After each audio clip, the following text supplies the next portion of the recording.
What's up, guys? Welcome back to Banking on Cultura. I am your host, Victoria Jenn Rodriguez, and today I got two kick-ass powerhouse Latinas, Jacqueline Hernández, who is the CEO of the new Majority Ready, a value creation marketing consulting firm focused on helping companies reach and engage with both multicultural and youth consumers. So think Gen Z and millennials, y'all. She is the former president of Combate Americas, the leading Hispanic MMA sports franchise. She also previously held the roles of Chief Marketing Officer for NBC Universal Hispanic Enterprises and was the Chief Operating Officer of Telemundo, overseeing upwards of $750 million in revenue and had oversight of 600 employees. If you're thinking you want a badass, you're right. I'm also joined by mi amiga, Adriana Waterston, who is the Executive Vice President and Insights and Strategy Lead at Hurwitz Research, a premier consumer insights and market research company. Adriana is a research junkie with a flair for finding the story behind the statistics. She consults companies across industries, including media and entertainment, tech, beauty, CPG, toys, and even the emerging cannabis market. She focuses on bringing those companies closer to consumer segments such as Latinx, Black, Asian, LGBTQIA+, Gen Z kids, and those with disabilities. She was named one of the most influential minorities in cable by Cable Fox magazine and is frequently quoted by the press given her expertise. So yes, another badass is present, y'all. So both of these ladies have vast experience for the topic that we're going to discuss today. And we're essentially going to break down what's happening in the advertising industry as it relates to our community. How are they spending money? How are they not spending money? So that you can understand if you are a business owner or if you're creative or if you are in corporate, how do you actually engage with Latinos? We need to get this all the way together because I feel like a lot of us, they don't know what to do with us, y'all. They don't know what to do with us. So Jackie, Adriana, welcome to Banking on Cultura. Thank you. We're so excited to be here, right? Thank you for having us on this 35th Hispanic Heritage Month. I know. Yeah. Woohoo! So let's talk about how we got here. So Adriana, you and I met at the T. Howard Foundation dinner. Yeah. Do you want to share the story of how it went down? Well, I saw you across the room and knew you were somebody. If I didn't know you already, I needed to know you. Okay. And I remember seeing you across the room and zigzagging right over to where you were and connecting. There must have been a fashion connection in here because both of you are so fashionista. There was a little bit of a connection. There was. You had this jacket on that was like studded out to perfection. Yeah. It was absolutely gorgeous. And shout out to my boy Christian Ortega who allowed me to join him at his table that evening. That's why I was there. But you just had this energy to you and this like amazingness. And I was like, I need to learn more about this woman. But then it got really interesting because we started having a conversation about data around advertisers and how they are spending money on the Latino community. And I was like, you know what? We need to bring this to the Banking on Cultura community because this is the type of information that a lot of us are not privy to. And we really don't understand the politics, the dynamics between where ad dollars go and how exactly we're marketed to, which is what we're going to talk about today. So, let's get into some bonchinche, because you know we like to open up the show with some bonchinche. So who wants to go first, giving us some bonchinche? You have some really good one, and it's fresh. Okay. All right. I have two things. Let's go. Okay. So the first thing is, it's Hispanic Heritage Month. Just came out of the Hispanic TV Summit, and I'm super excited because my company /I won an award called the Rafael Eli Pioneer in Hispanic Television Award. Wow. Rafael was a very dear friend who unfortunately passed during COVID. And so this award means a lot, not just because of the work that my company and I have done and to be honored for it, but also because being honored in his name. So that's wonderful. And then the other is a little bit more on the personal side. Yes, I like the personal. So I just want to put it out there to the listeners that I am recently single. Hey! And I have, And ready to mingle? Ready to mingle. Okay. But I've only got a couple of requirements, so just to let it all out there. Prefiero que sea un hombre latino. Okay. Divorciado. Okay. With adult children. Okay. Y que tenga una lancha en Puerto Rico. Ooh. Okay. So any takers. Okay. You know how to reach me. LinkedIn, Banking and Cultura, Facebook, where you fall in love. I love it. Officially put it out there. It's out there. Yes, God is gonna take care of it now because it's out there. I'm manifesting. Yes, I love it, Jackie. So mine is not as good as that, except I'm almost recently single. Not really. I'm very happily married, but we are about to go on our vacation to the Azores. But what's important about this is it's a redo. We were supposed to go a year ago. One of us, 4 days before we were leaving, realized their passport wasn't updated. No way. I'm in the process of that right now. It was someone else. And remember also, we had 3 years of COVID, no traveling to Europe, no traveling. This was like the vacation of vacations. So I have to say, I was super cool. I was esto me podría pasar a mí. Like, I need to be cool about it. So we are doing the redo. He booked the whole thing over again. And I'm just so excited after 4 years of not being able to travel. So is that what saved the marriage? He got it together?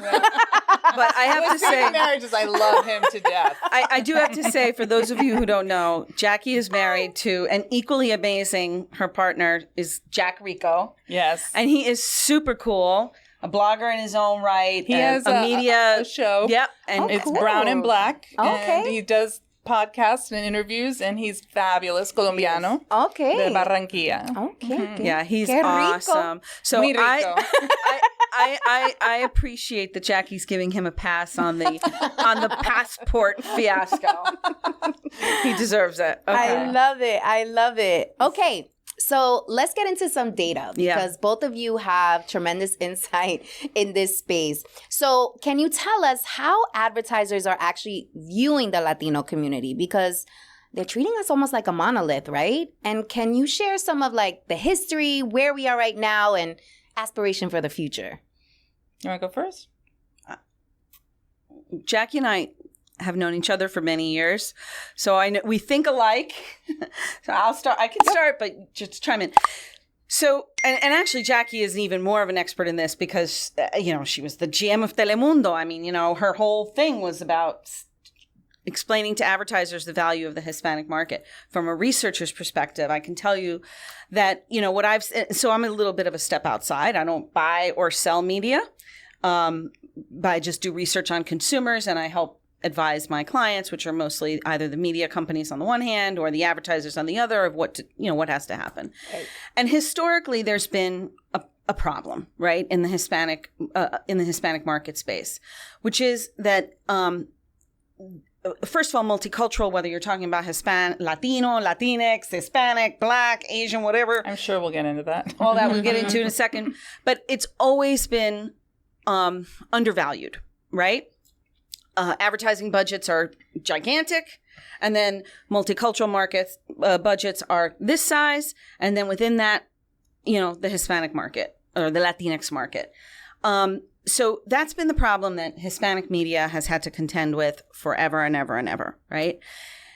The Latino space, the Latinx space has been a little bit more privileged than some of the other groups because there was a real voice.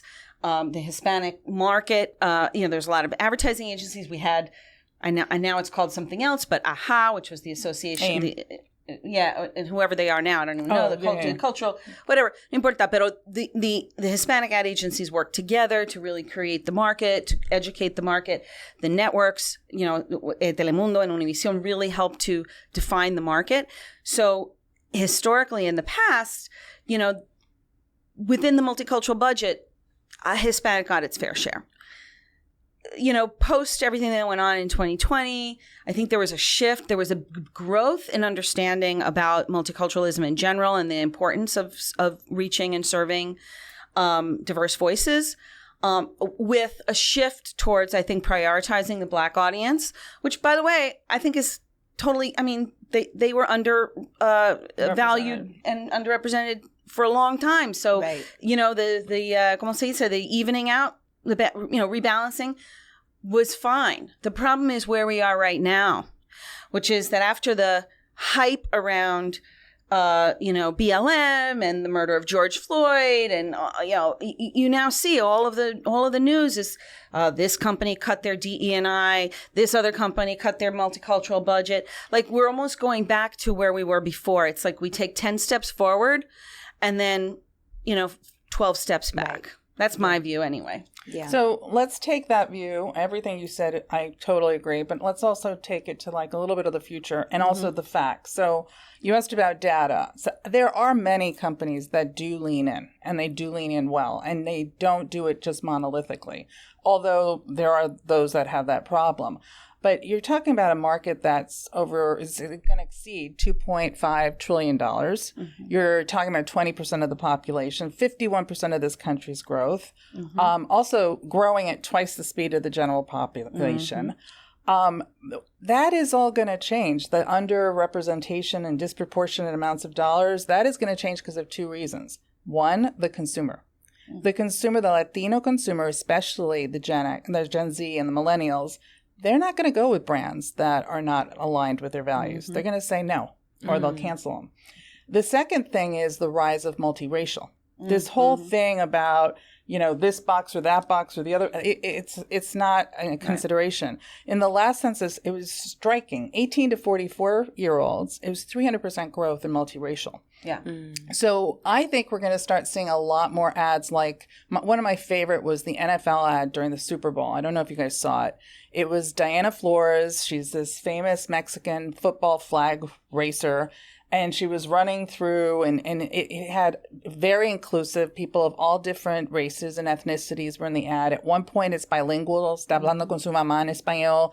And at the end, it's all about women moving football forward. So everyone related. It's about women and women moving this sport forward. Right. But that is what we're going to need to see more in the future instead of just these boxes. And one more thing, I think this whole Hispanic media, the days of just buying linear 2 networks for reaching Latinos, that's done.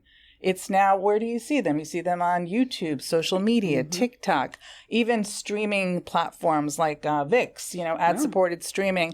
So that is what's changed. It's not formulaic anymore. And anyone who treats it monolithically is just wasting their money, in my opinion. Yeah. When do you foresee that change happening? Because there was a lot of data supporting D&I efforts, and still, those are the first budgets to be cut, right? There's a lot of data supporting the reason why advertisers, companies need to invest in people of color. But it's just taking so long, even though the data supports it. So even with this data, what do you foresee happening? When? Is it 2050? Is it 2060? When are we going to see the shift? I'm not going to give you the when, I'll give you the why. I recently saw a report that McKinsey did. And currently, right now, there are 109 billion reasons why. And those are $109 billion that Latinos are not buying products because they're not represented, their ads aren't speaking to them, or the products just they're not what we want. They're not listening to us. As those dollars keep growing, as we keep growing, businesses are going to be like, wait, money speaks. Yeah. I mean, I agree with that. It's about following the money. I think one of the struggles in the past is that, a lot of the sort of people that were talking about this longer term strategy were looking towards the future. But the future is coming up upon us now, right? So we talked about, when is the United States going to be a multicultural majority? Well, in many of our major urban cities, we already are a multicultural majority. When you look at millennial generations and younger, all these younger generations are multicultural majority generations, and including, like Jackie was saying, these multiracial folks that have not just these, very siloed identities, but who have very intersectional identities, whether it's, I'm Afro-Latina and LGBTQ, or, whatever the case may be. So the practice of reaching and serving these audiences is going to become a lot more art than science, in a sense, totally. And is going to require some real skill, of course, backed by research. So what would you advise? Let's say there's an advertiser who wants to tap into this market. They have a $50 million budget. What are the top 3 things you would recommend them to do? Well, I'm going to start to say, I'm going to, of course, start with research. Get the research done. There's a lot of research you could do with a $50 million budget. No, but seriously, I think research, and I know it's what I do for work, but the reality is the research is, to me, the underpinning of so much of what happens. It informs product development. It informs, branding and positioning, right? It informs understanding, who your audience is, doing audience segmentation, who's the target for this product, and what is their, what's the psychology of that particular audience. And then, of course, all the tactical research that goes into executing whatever it is you need to execute, whether it's creative testing, whether it's packaging research, whether it's, all of those kinds of things. So I do fundamentally believe that every successful brand in the United States, whether it's they're targeting the Latinx market or any other market, is a brand that has a fundamental understanding of the role of research. I think a lot of times what happens is that research is viewed as an expense instead of an investment. And that is and maybe it's the, finance bros that look at it as a negative instead of a positive on the balance sheet. But the positive impact of really investing in research can't be understated, in my opinion. And one of the reasons we bonded throughout all these years, ever since we first met, is I believe in research firmly, but even more now. There was a time when advertising pushed out messages and we would buy it because they marketed it. Mm-hmm. But now if the product doesn't fit or we don't like the feel or the company doesn't stand what I stand for, like really understanding that is more important than ever. Mm-hmm. So now the consumer is pulling and not being pushed at. Mm-hmm. And if you don't speak to them and you don't understand what they want, you're not going to be effective. So I think that investing the money is great, but first either understanding the consumer or hiring people like Adriana who understand the consumer. Because a lot of these companies freeze. They're like, I don't really know what to do, so I won't do it, which has been a big problem. And I'm like, hire someone or learn it. If you're in marketing, you should know the Latin market, whether you're Latin or not. Or they'll give the money to the Mexican community and be like, oh, we got it covered. Yeah, check. Yeah.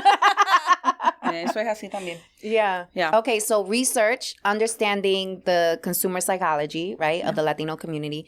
What would be the third thing? Like, where should they put that money? Well, I'm going to say that investing in talent in your organization. And I know this sounds very pithy. Everybody says it, and that's why everybody did got to hire a DE&I person. But it's not about decorating your, website with the images of diverse CEOs. That's not what it's for. The idea of bringing diverse people into your organization is to make sure that there are diverse voices participating in decision-making at all steps of the process. Mm-hmm. It's not to say that, only Latinx voices matter. It's to say all voices matter when you're creating products, services, content, advertising, whatever it is, for a diverse, multicultural, intersectional audience, which is the American audience today, then you need all those voices, sitting around the table to make those decisions. So it's again, a critical investment nowadays. And by the way, part of the problem with that is that in many of the different sort of workflows within a corporation or a company, there isn't necessarily a good pipeline to develop that talent, right? And so I think it's really important for companies to really think outside of the box of how you start developing a pipeline for that diverse talent. Of course, we're on the heels of a recent Supreme Court decision that ended affirmative action.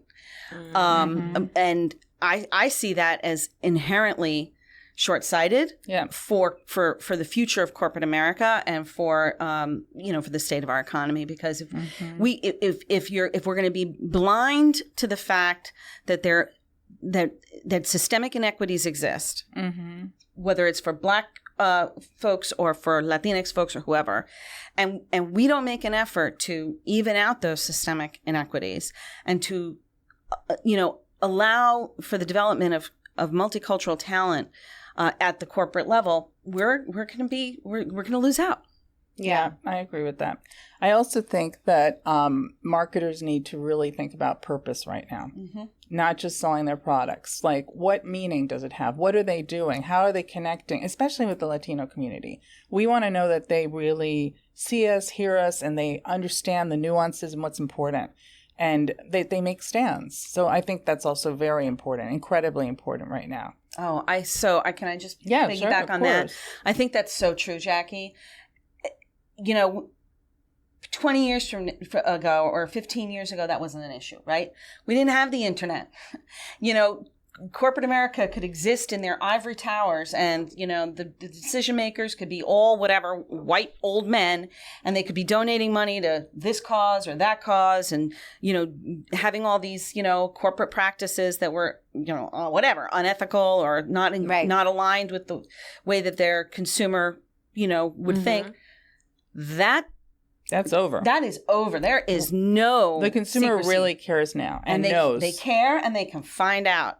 It's kind of like all those TikToks where it's like, blank around and find out with Gen Z. They're going to find out. Oh, can we curse on this? Yes, we can. All right, fuck around and find out. There you go. I said it. Say it. Pero eso es así. Eso es así con la juventud de hoy. Yep.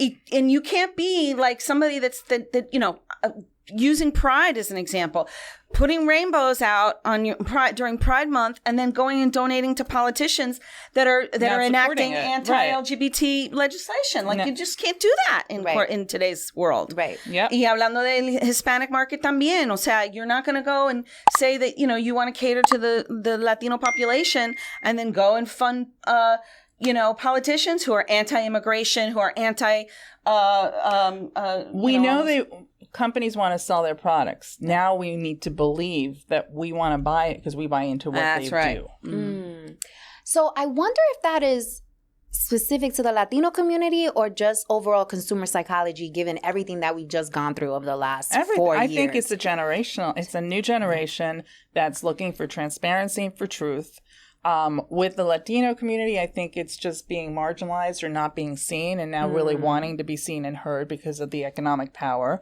But I think it's generational, and I think it's here to change. We're all starting to see it. Yeah. So let's talk about how advertisers, I've heard through the grapevine, you guys are more in this space than me, consider Latinos to be part of the mainstream. So they're like, what's the point of us dedicating a specific budget just to Latinos when they are the majority of Americans right now? So they're in the mainstream. So however we market to one, we market to all. What do you say to that? We interrupt our program to bring you this important message. Ooh, this is really good. You should know about this. So I don't know about you, but I've been known to procrastinate, especially when things scare the hell out of me. The fear alone would have me stuck, overwhelmed, confused, and all types of self-doubt. And don't even get me started on the imposter syndrome. Okay. After getting laid off, not once, but 3 times, honey, I realized that the security blanket that I made up in my head was just an excuse because I didn't really want to bet on myself. The corporate benefits that had me in that headlock, girl, they went out the window once my job decided that they no longer needed me. Turns out that I'll save a whole nickel if I cut your salary completely. The truth is, the only security blanket guarantee is the one that you create for yourself. In other words, until you start a business, you will always be at the mercy of a company's headcount, and you will never have complete control over your time, which means you'll be renting out your thought leadership and helping build someone else's dream instead of your own. If you've been waiting for a sign, this is it. Don't you think it's time you stop playing small and tap all the way into your power, sis? Click on the link above or below this video to learn my 3-step process, the exact 3 steps that I took to make the transition from corporate to entrepreneurship. And this is helpful even if you don't know what type of business to start and have only one source of income. And this is absolutely free. It is my gift to you. I want you to win. It's winning season. In fact, what's that? It smells like winning season. Okay, so tap in and I'll see you inside the training. Let's go! Hola, mi gente. Banking on Cultura can be found on Apple Podcasts or wherever you listen to your favorite podcast. So if you're on the audio wave, make sure to check us out over there. So I think that the ad that I gave an example of the NFL was very much Latino, but marketing to all. But it made the Latina in the protagonist. Yes. And it was at the center of the spot. And we all saw it, but everyone could feel that it was inclusive. So if it was just an ad that had a message for everyone, that wouldn't have resonated. If it was just an ad that said, support the NFL and women behind the NFL, great. But this stood out. Llamó la atención. You saw it. You saw it was bilingual. You saw it was inclusive and multicultural. That's where I believe marketers need to really look at and go. And when they say mainstream, that's fine. You can be mainstream. We are everywhere. Look, we're at Coachella. We're everywhere. But make it the priority and the protagonist, and not just a message that's going to everyone. So a couple of things. 150% about that, which I'm going to go back to. But let's just actually unpack. You started in the beginning. You asked about Latinos being treated as a monolith. So let's just unpack that for 1 second as part of this conversation, right? Yeah. So I was just reminding Jackie that back in 2001, when Horowitz first published our report, which still exists today, called Focus Latino, which is a study of, it's an annual study that looks at the Latino market for media. And it was the first report that I know of that came out and said, guess what? The Hispanic market is not all Spanish dominant immigrants who only watch Spanish language TV.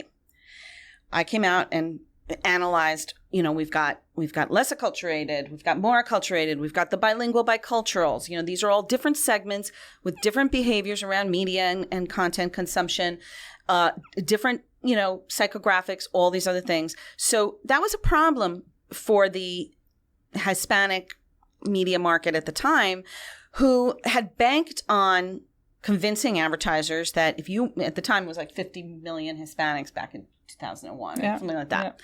Yeah. And if you want to reach all 50 million at the time Hispanics, you have to buy one of these two networks, and you have to use one of these 10 advertising agencies. So people didn't really like that I came out with that information, because it was a problem. But the reality is that that's number one. So we've got, and we are always going to have that kind of diversity within the Latino market, because, right now, maybe immigration, whatever is an issue, but as soon as we need laborers, there's going to be more immigration.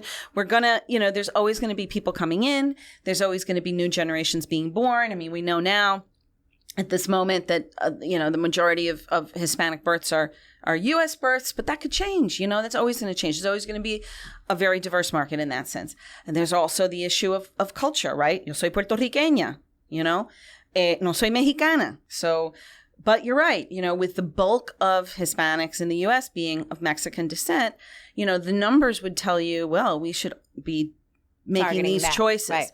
The reality is, though, is that, that kind of prescriptive approach, it doesn't really fly anymore, because guess what? Mucha de esa gente mexicana están casados con puertorriqueños, con colombianos, con quien sea, and we're all mixing and merging. So it's a question of really, not worrying so much about being prescriptive about, we're going to use these colors and this music and this whatever to reach that target, but rather to think about what are those universal stories that would resonate for Latinos, even for people that are not Latino, but who could, resonate, whose stories could resonate similarly, all that kind of stuff, which is why I agree with Jackie that really the thinking has to shift, the conversation has to shift more around how do you change mainstream marketing? Because let's face it, mainstream marketing has been code word for white marketing. Right. And it's not a white world anymore. It's a new majority. Anymore. Mm-hmm. So I don't understand the question of when people say, well, we're not going to have, like all black people in this ad or all Latinos in this ad because it's a general market ad, and then you go and put all white people in it. Like, how is that? What's that? Well, that's not going to work anymore. Right. Two things that, you've always been very ahead of everything. You're like a Nostradamus. You were talking about 2001. Talk about it. In 2014, I commissioned Horowitz, and Adriana led a study for all of NBCU called America Reimagined. And I think it was like a number like 45% of Latinos consider themselves black, brown, or mestizo. Mm-hmm. And it was like, oh my God, this whole concept that all Latinos are not of color is not true. And it resulted in Telemundo, which, at the time the programming was very novela-esque, doing its first Afro-Latino 100% cast with Celia, the life of Celia Cruz, La Reina de Salsa. Still gives me goosebumps because that was one of the best shows ever made. And but this was 2014. This was the first time it ever happened. This is progress. This is the world we live in. I mean, she's about to become she's going to be on a coin next year, you know, like, but it's about Azúcar.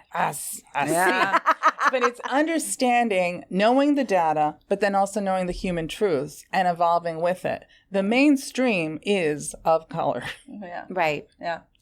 So, okay, so we spoke about what advertisers need to do to tap in. What about Latinos understanding this data now? Creatives, like how should they be positioning? How should they be building a business case for support for their projects? The power of our stories, the power of our market. I mean, you're starting to see it. We have an Afro-Latino in Spider-Man. We've got the Blue Beetle about to come out. You know, we're becoming very much the leaders in pop culture. Bad Bunny. And Bad Bunny. Aye. Oh, my favorite story there is this past summer, the number one song globally on Spotify for like weeks was like between Peso Pluma and Grupo Frontera. But the Grupo Frontera story is super interesting because that song, 1%, blew up, and it's a collab with Bad Bunny. Yeah. Right. It's unity. It's coming together. It's being authentically who we are and telling our stories and the power of it together. Yeah. And I think that's going to continue to blow up as we just continue to be loud and proud. That's right. Loud and proud. I love that. You know, that's easy for us Boricuas. You know, we be super loud and proud. Okay, so, there's so many different directions I want to go here. But I think it would be helpful for us to tap in, Jackie. When we were prepping for this conversation, you had said you kind of find yourself stuck between the gringa complex and the cuchifrito complex. So can we go towards that angle a little bit? Because I think a lot of folks can identify with that. Yeah, so let's start with the cuchifrito complex. Growing up, you know, we were given American names. Jacqueline. I was Jacqueline Onassis Kennedy. That's what I was named after. We spoke Spanish at home, but not out of the home. And we were told to, you know, assimilate and fit in, and we were going to get ahead, right? So whenever we did get ahead, if we didn't, we had that little complex, like, am I supposed to be here? And it's basically our flavor of imposter syndrome. Yeah. Okay. So that was growing up. Now, flash forward to now, and it's like, I feel like there's a how Hispanic are you? You know, like, what is the degree of it?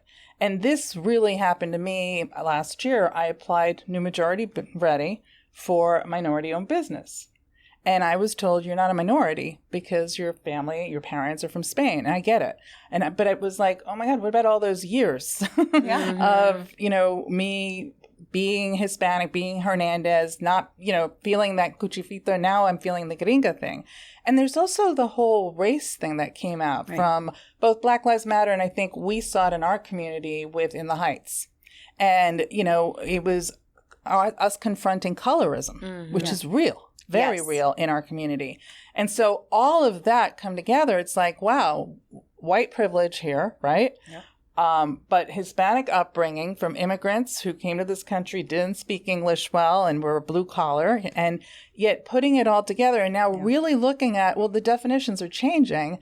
How does it impact me, and what are my feelings about it? Because that old person's still inside me, but the new person is rationalizing the new world we live in. Yeah. I feel like I totally empathize with that story. I feel that same thing. I do a lot of qualitative research, right? And I hear from Latinos when we do, one-on-one work and we talk about, what does it mean to be Latino in this country? How does it feel?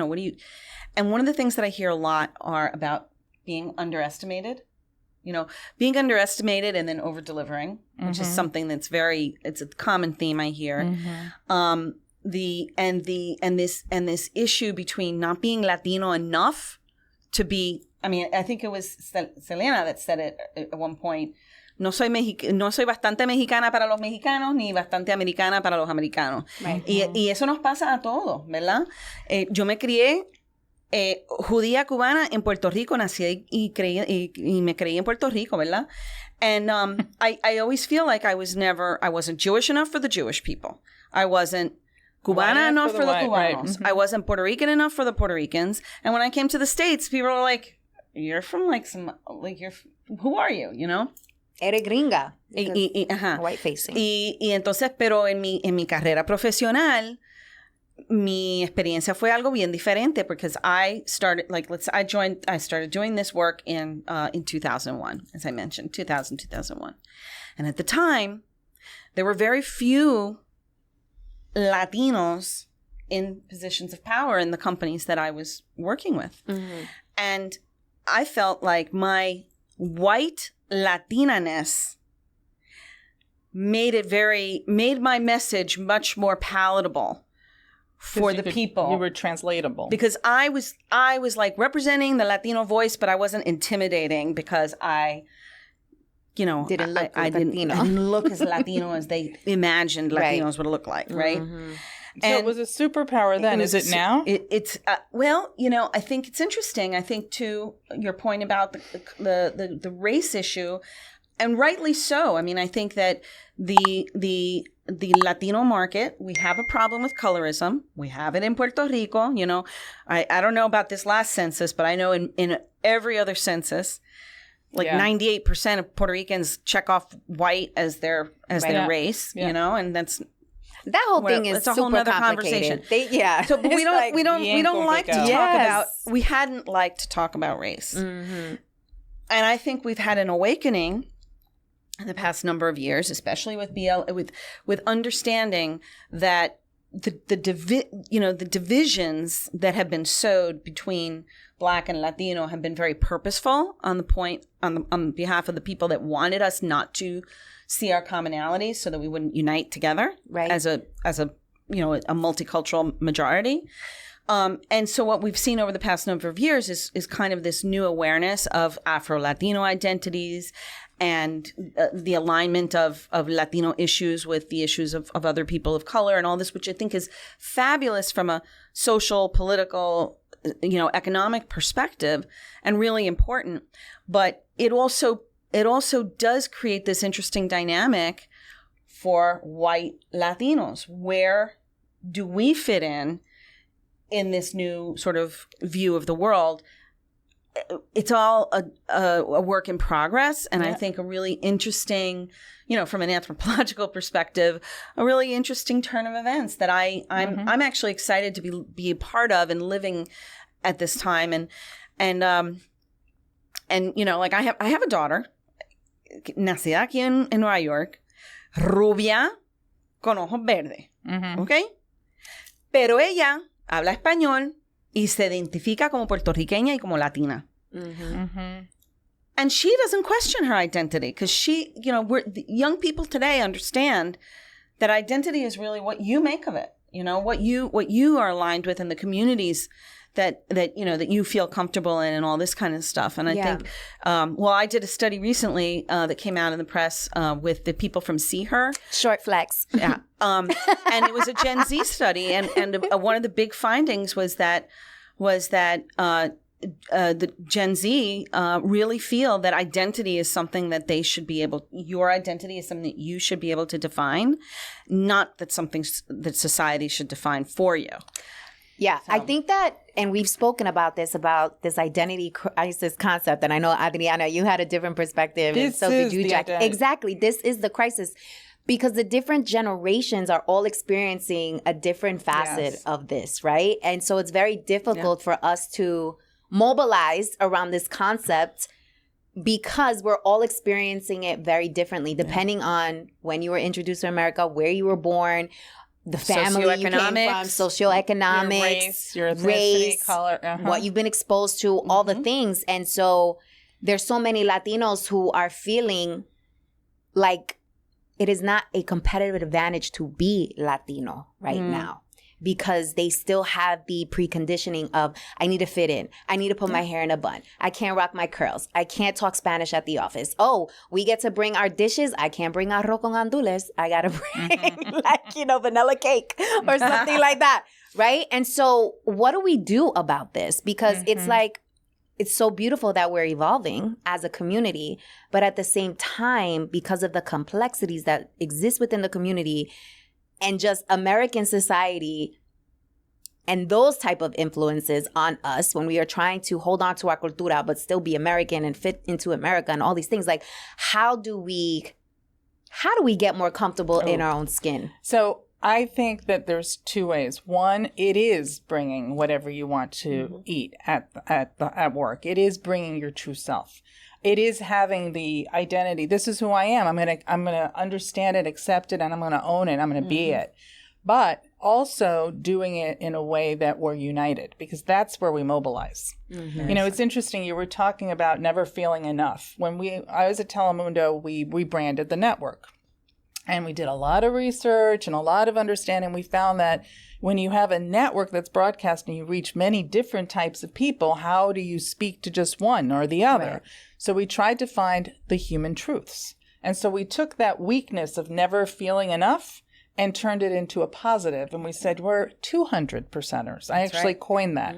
It was 100% American and 100% Hispanic.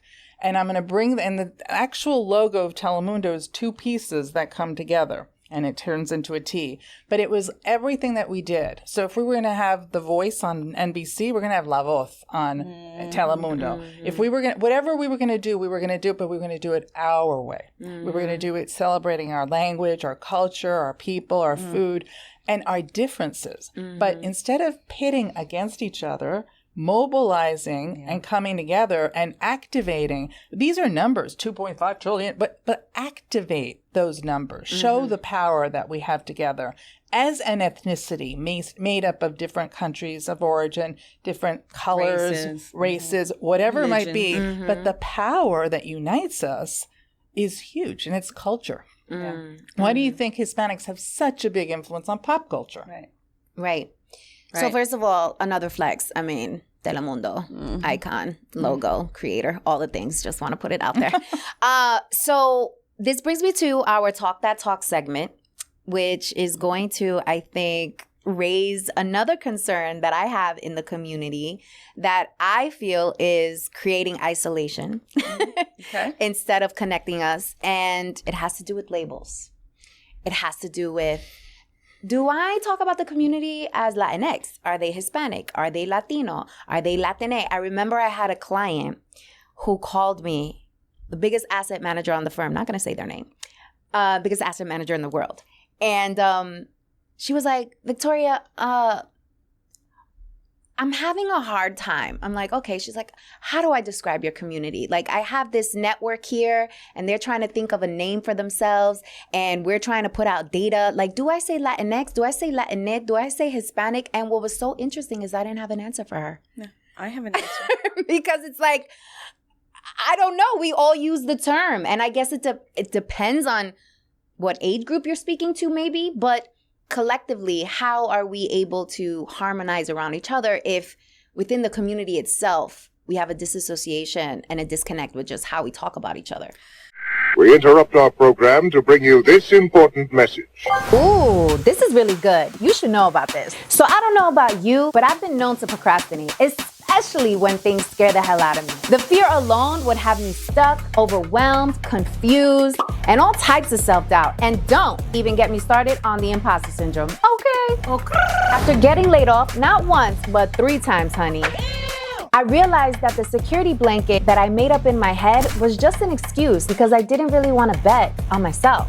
The corporate benefits that had me in that headlock, girl, they went out the window once my job decided that they no longer needed me. It turns out that I'll save a whole nickel if I cut your salary completely. The truth is, the only security blanket guarantee is the one that you create for yourself. In other words, until you start a business, you will always be at the mercy of a company's headcount, and you will never have complete control over your time, which means you'll be renting out your thought leadership and helping build someone else's dream instead of your own.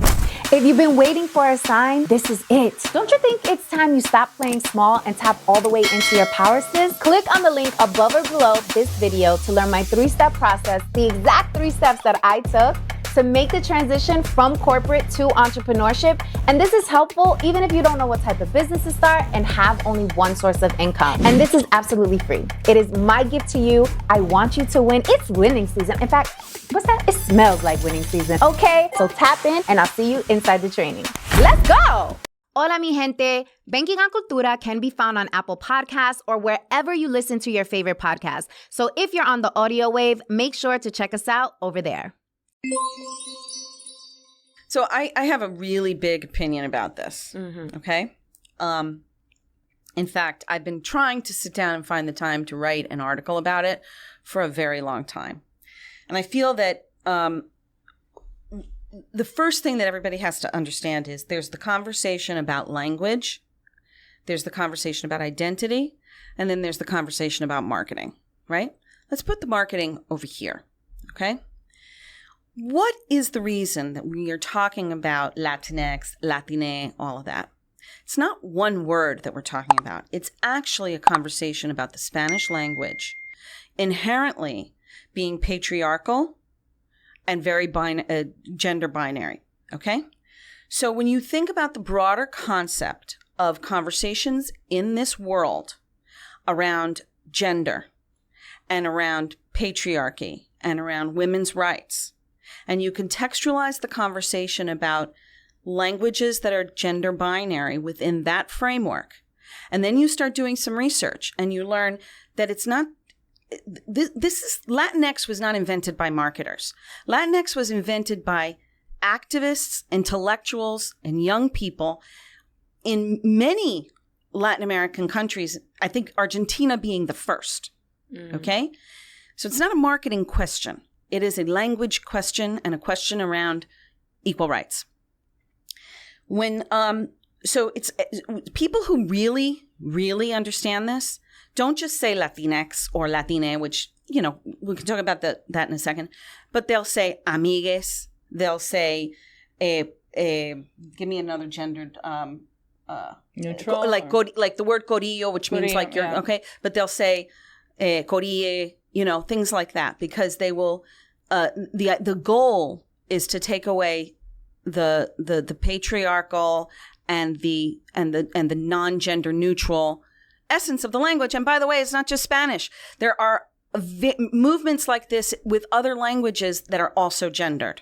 You know, so people don't know that because we only focus on this one word within the scope of this whole conversation. So then that takes me to the identity thing.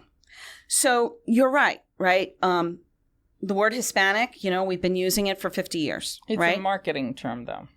And it was first created. It was actually first created to unite these very disparate groups of Latinos who are Mexican, Puerto Rican, whatever, under for political reasons, to be able to create a voting pack that was one, you know, whatever.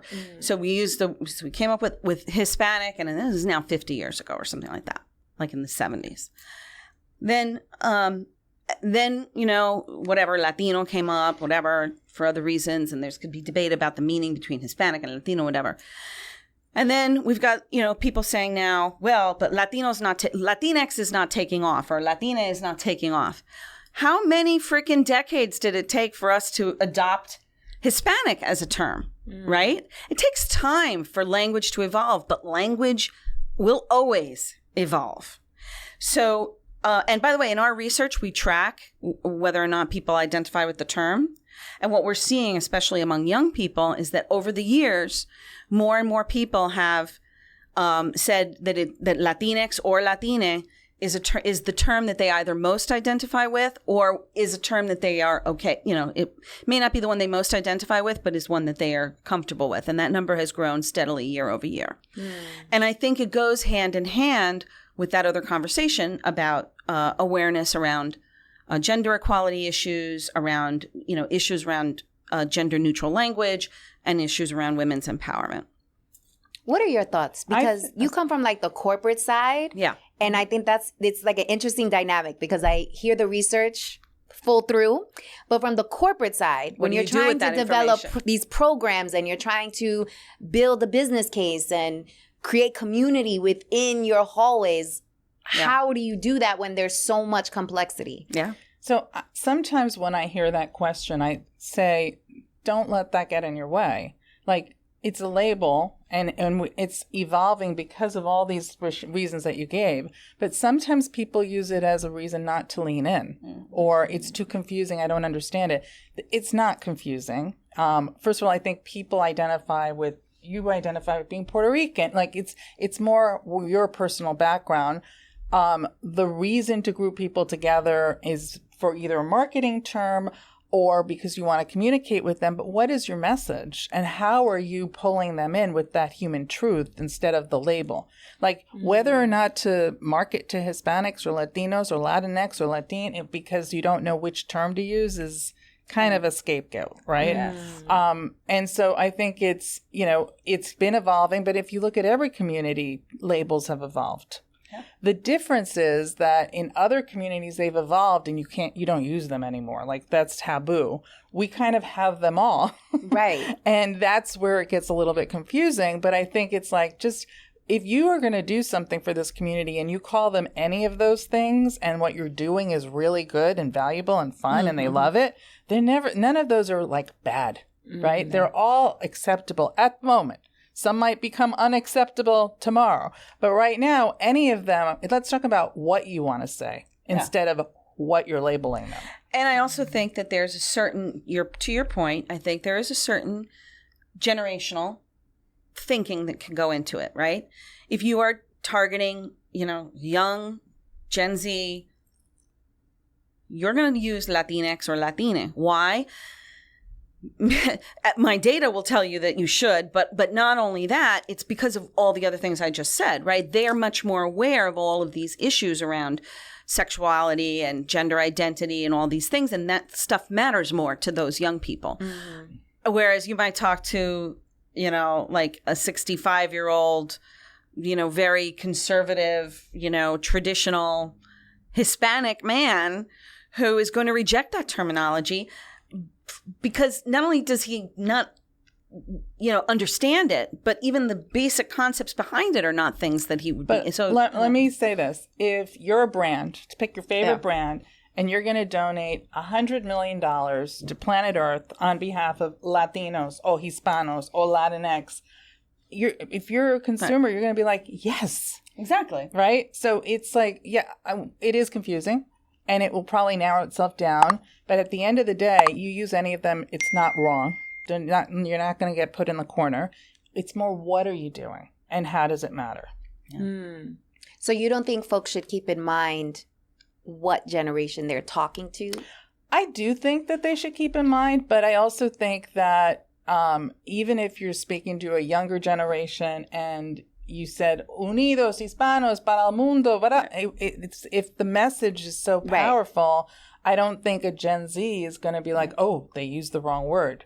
Yeah. Because like other communities, that words have been evolved and become taboo that we're not there yet. So I don't think it's something people should like be so fearful that they can't put their foot in the water and do what they need to do. Totally. Yeah, and I will also add that any marketer or brand who's concerned, who's worried more about the terminology than about how you're going to execute, because you gotta use a little bit more creativity in your marketing if all you think about is what label. To Jackie's point about the ad and making ads, resonate. The ads aren't going to resonate just because you put a big Latino or Latinx or Hispanic word across it. It's not about the word. It's what is the creative? What is the messaging? What is that story, that hook that's gonna connect with people? And it has nothing to do with the label. It has to do with the story behind the creative. And ultimately the authenticity. The authenticity, exactly. Which I think is a great way for us to end today's show. Thank you ladies so much for joining. I feel like we obviously could talk about this for hours, and maybe we'll bring you guys back because between the both of you, there's just so much knowledge and information and research side versus corporate side. I just think there's so many dynamics and different ways we can pull from that. But thank you for sharing your thought leadership today. Thank you for having us. And for your magic. Thank you guys for tuning in, and I'll see you on the next episode. Hola, mi gente. Banking on Cultura can be found on Apple Podcasts or wherever you listen to your favorite podcast. So if you're on the audio wave, make sure to check us out over there.